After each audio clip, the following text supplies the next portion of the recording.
बच्चों, आज मोमेंट्स का हम एक नया चैप्टर पढ़ते हैं। द लॉस्ट चाइल्ड, खोया हुआ बच्चा या वो बच्चा जो खो गया। खोया हुआ बच्चा, तो बच्चा कैसे खोता है ये हम इस कहानी में पढ़ेंगे। A child goes to a fair with his parents.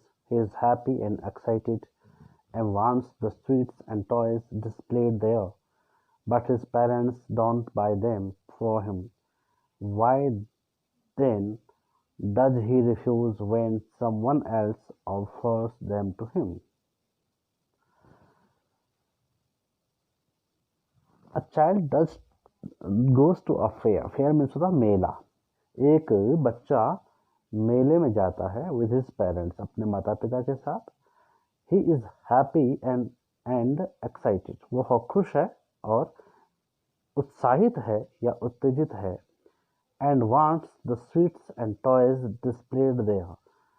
और वह मिठाइयों को और खिलौनों को चाहता है जो जिनका वहाँ प्रदर्शन किया जाता है, अर्थात जिनको दुकानों में बेचने के लिए डिस्प्ले किया जाता है, रखा जाता है। But his parents don't buy them for him, लेकिन उसके जो माता पिता हैं वे उसे मिठाई और खिलौने नहीं खरीदते हैं। Why then does he refuse when someone else offers them to him? वह क्यों मना करता है जब कोई और उसे ये चीजें देता है? अर्थात माता पिता ने तो उसको इन चीजों को खरीदने से मना किया, लेकिन जब कोई और देता है, इन्हीं चीजों को कोई और देना चाहता है उसे, तो वो उन्हें मना कर देता है। तो यहां से हम आगे बढ़ते हैं।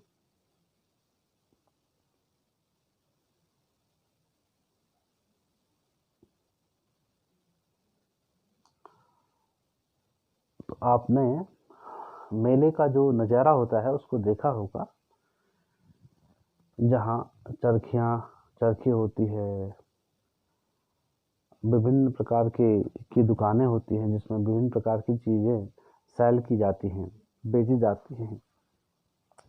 बहुत सारे लोग, भिन्न भिन्न जगहों के लोग उस मेले में आते हैं। तो इसी तरह का एक मेला लगा था। तो कब की बात है? It was the festival of spring, Basant का त्योहार था। From the wintry shades, wintry means होता है जाड़े की ऋतु, shades of narrow lanes, narrow means संकीर्ण, लेन्स मीन्स गलियां, and alleys, lanes and alleys means गली व कूचे। विंट्री सेट्स, शेड्स कहते हैं धुंधलका कहते हैं जब जाड़े की ऋतु में कोहरा छाया रहता है। तो जो बसंत ऋतु का मौसम है और ठंडे में या जाड़े की ऋतु में क्या होता है? नैरो लेन्स एंड एलीज, बहुत संकीर्ण गली व कूचों से एमर्ज्ड अ गैली क्लैड ह्यूमैनिटी, गैली क्लैड ह्यूमैनिटी, रंग बिरंगे, ह्यूमैनिटी मीन्स यहाँ पे मानवता न होकर भीड़ है। रंग बिरंगे कपड़े पहने हुए लोग गली और कूचों से बाहर आते हैं।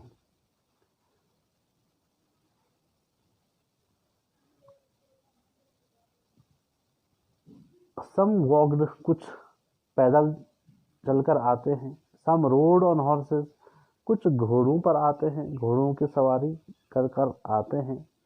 अदर सेट कुछ बैठे हैं, being carried in bamboo and bullock cars, कुछ बांस की जो गाड़ियां होती हैं और बैलगाड़ियों पर आ रहे हैं और बैठे हुए आ रहे हैं। कहाँ?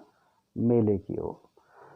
One little boy ran between his father's legs, brimming over with life and laughter. Brimming means लबालब भरा होना, with life जीवन से, and laughter और हंसी खुशी के साथ। एक ऐसा बच्चा जो कि जीवंत व हंसी खुशी से लबालब है, भरा हुआ है, वह अपने पिता के पैरों के बीच में से दौड़ता है।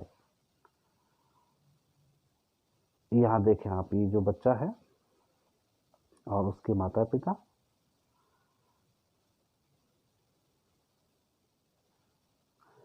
Come child come, called his parents as he lagged behind, fascinated by the toys in the shops that lined the way. Come child come, called his parents. उसके माता पिता ने उसे बुलाया, आओ बच्चे आओ। As he lagged behind, जैसे ही उसने अपने पैर पीछे रखे, अर्थात जैसे ही वह पीछे छूटा, उसके माता पिता ने उसे बुलाया, बच्चे आओ। Fascinated by the toys in the shops that lined the way, जो उस रास्ते में पंक्तिबद्ध तरीके से जो दुकानें थी उसमें जो खिलौने थे उनको फैसिनेट, उन पर आकर्षित होकर जैसे ही बच्चा उनसे आकर्षित हुआ, वो पीछे छूट गया, तो उसके माता पिता ने उसे बुलाया, बच्चे आओ। He hurried towards his parents. वो अपने माता पिता की ओर तेजी से गया। His feet obedient to their call. उसके जो पाँव थे वे आज्ञाकारी थे, to their call, उनकी पुकार के। अर्थात जैसे ही उसके माता पिता ने उसे पुकारा तो वह बहुत जल्द उनके साथ हो लिया, अर्थात उनके पास पहुंच गया। His eyes still lingering on the receding toys. Receding means पीछे छूटते हुए, toys means खिलौने, lingering means अटकी रही, लगी रही, still means अभी भी। उसकी दृष्टि या उसकी आंखें अभी भी पीछे छूटते हुए खिलौनों पर टिकी हुई थी, अभी भी टिकी हुई थी। As he came to where they had stopped to wait for him, जैसे ही वह वहां पहुंचा जहां वे उसकी प्रतीक्षा के लिए रुके थे, he could not suppress the desire of his heart. वह अपने दिल की इच्छा, वह अपनी जो उसकी दिली तमन्ना थी उसे वह सप्रेस यानी दबा नहीं पाया। Even though, यहाँ तक कि he well knew the old cold stare of refusal in their eyes, यहाँ तक कि वह जानता था कि उनकी आंखों में यानी उसकी माता पिता की आंखों में क्या होगा? अस्वीकृति का भाव होगा। ओल्ड मीन्स पुराना, यानी उसके वह इससे पहले भी कभी मांगता होगा चीजें तो उसके माता पिता मना करते होंगे। यद्यपि वह जानता था कि वहां से या उधर से या मेरे माता पिता से मेरी जो इच्छा है उसको दमित किया जाएगा, उसे अस्वीकृत किया जाएगा। I want that toy, he pleaded. Pleaded means होता है requested. उसने प्रार्थना की, उसने विनती की कि मुझे वह खिलौना चाहिए। अब आगे हैं। His father looked at him red-eyed. उसके पिता ने उसे लाल आंखों से देखा। लाल आंखें मीन्स क्रोध भरी नजरों से देखा। In his familiar tyrant's way, अपने चित परिचित डरावने अंदाज में उसके पिता ने उसकी ओर क्रोधित होकर देखा। His mother, उसकी माँ, melted by the free spirit of the day, उस दिन की जो भावना थी, यानी मेले में सभी की भावना होती है कि मैं खरीदारी करूं, मुझे मेरे पसंद की चीज़ें मिलें। तो उसकी माँ का दिल तो द्रवित हुआ, पिघला, was tender and giving him her finger to hold। उसकी माँ का दिल पसीजा और उसने उसे प्यार से अपनी उंगलियों को पकड़ने के लिए दिया। सैड, क्या कहा उसकी माँ ने? Look child, what is before you. देखो बच्चे, जो आपके सामने है। अर्थात सीधे सीधे जहां हम चल रहे हैं, सीधे चलते रहो। It was a flowering mustard field, pale like melting gold as it swept across miles and miles of even land। It was a flowering mustard field। यह जो था सरसों का खेत था जिस पर फूल आए थे, अर्थात सरसों के जो पौधे थे उस पर फूल आए थे।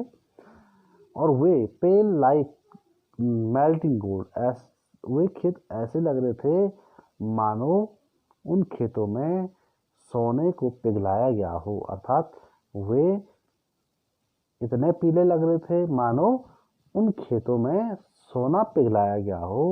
As it swept across miles and miles of even land. Even land means समतल भूमि पर कई मीलों दूर तक मस्टर्ड फील्ड यानी सरसों के खेत दिख रहे थे, फैले हुए थे, विस्तृत थे। A group of dragonflies were bustling about on their gaudy purple wings। A group of dragonflies, एक समूह किसका? ड्रैगनफ्लाइज का। were bustling about on their gaudy purple, gaudy means दिखावटी, showy, purple wings, अपने जो पर्पल जो कलर के जो उनके जो पंख थे उन पर वे भिनभिना रहे थे, उड़ रहे थे। Intercepting the flight, intercepting means होता है प्रतिच्छेद करना, बीच से काटना। The flight of a lone black bee, lone black bee जो मक्खी और बटरफ्लाई होती हैं, मधुमक्खी और बटरफ्लाई यानी जो तितलियां होती हैं। इन सर्च ऑफ स्वीटनेस, जो कि मधु की खोज में उड़ान भर रहे थे, एक समूह उनका आ रहा था। तो ये जो ड्रैगन फ्लाइज थे, यहाँ से जैसे कौन आ रहे थे? ब्लैक बी और बटरफ्लाई। और यहाँ से जो ड्रैगन फ्लाइज थे, बहुत तेज गति से उड़ने वाली जो ड्रैगन फ्लाइज होती हैं, वे इनको काट रही थी इस तरह से। तो ये जो बटरफ्लाई और बी थी, मधुमक्खियाँ और तितलियाँ थी, ये फूलों से मधु यानी जो मिठास होती है फूलों से, उस रस को की तलाश में आए थे। The child followed them in the air with his gaze. The child followed them, और उस बच्चे ने उनका पीछा किया। With his gaze till one of them would still its wings and rest। जब तक कि एक बैठ नहीं जाती। would still its wing यानी still means शांत रखना, its wings अर्थात जब तक कि कोई जो तितली है वो बैठ नहीं जाती। एंड रेस्ट और शेष, सॉरी यहाँ पे रेस्ट मीन्स आराम करना, आराम नहीं करती। And he would fly to catch it, sorry he would try to catch it, वह इनको पकड़ने की क्या करेगा? कोशिश करेगा। अब वो चाहता है कि मैं इन ड्रैगन फ्लाइज, जब ये ड्रैगन फ्लाइज प्रतिच्छेद कर रही थी, काट रही थी किनका रास्ता? मधुमक्खी और तितलियों का। तो ये चाहता था कि कोई आराम करने के लिए बैठ जाए और मैं उनको पकड़ने के लिए जाऊंगा, मतलब मैं उनको पकड़ने की कोशिश करूंगा। But it would go fluttering, Flutter कहते हैं ऊपर नीचे उड़ना, फ्लैपिंग फड़फड़ाने को कहते हैं, लेकिन ये ऊपर नीचे और अपने पंखों को फड़फड़ाते रहे अप इनटू द एयर, हवा में। When he had almost caught it in his hands, वह इन्हें अपने हाथों में लगभग पकड़ ही चुका था। Then his mother gave a cautionary call, तब उसकी माँ ने फिर उसको सतर्क करने के लिए एक पुकार लगाई। Come child come onto the footpath, आओ बच्चे आओ, पगडंडी पर आओ।